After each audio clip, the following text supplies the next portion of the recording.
Welcome to Charter Local Edition. I'm Tracy Young. Our guest is Congressman Adam Schiff, who represents the 29th District. He joins us to talk about the concern of the backlog of DNA evidence with the possibility of federal funding to provide laboratories, equipment, and solve some of these cases.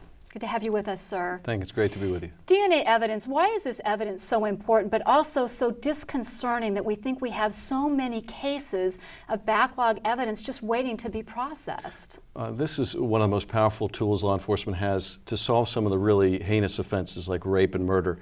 By gathering DNA from the crime scene, by gathering DNA from suspects, you can match with near certainty people to places, people to crimes.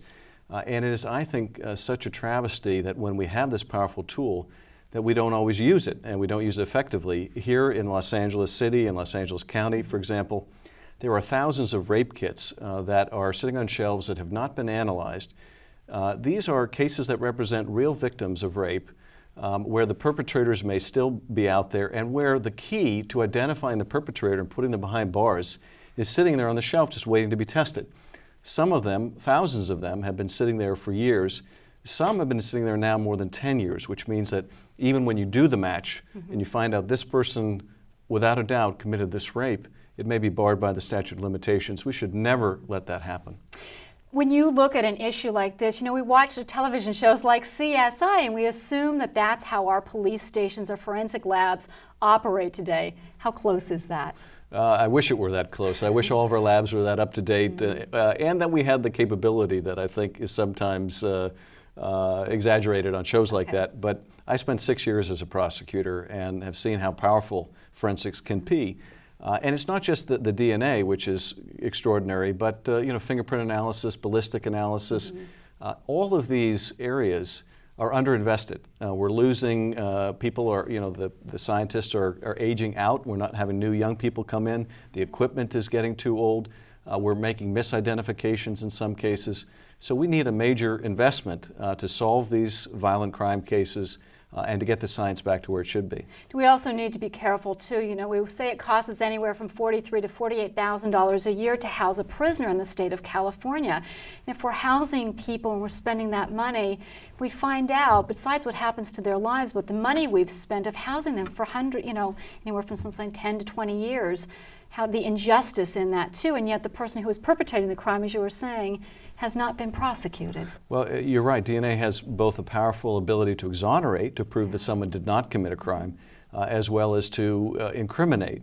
But the way I view this is, you know, here we have a very proven technique of identifying people that have committed the worst crimes imaginable. And if we use it now and take them off the street, someone who's committed murder, we take them off the street now, we prevent them from murdering again. I mean, the human toll is unquestioned, and we just got to do a much better job than we're doing. So what are you doing at the federal level to bring basically federal dollars back to the local level to help us fund whether it's these labs or the programs or individuals or equipment? Well, I was able in the appropriations process last year to obtain $1 million for the city of Glendale as well as Los Angeles to try and improve their DNA capabilities, develop DNA regional labs to reduce these backlogs. We're starting to input more and more suspect DNA into the system. We need to be able to... As people filter through right now? As people filter through, as we expand the class of criminals and that we gather DNA from. So all these things require funding. We're working in the appropriations process to make that available. Ultimately, it saves a lot of money to take these people off the street. Right, and then it also saves us so we don't incarcerate somebody incorrectly by the same time. Absolutely. All righty. Thank you for your efforts on this. I'm sure there's a lot of people out there that really appreciate your work. Thank you. For Charter Local Edition, I'm Tracy Young.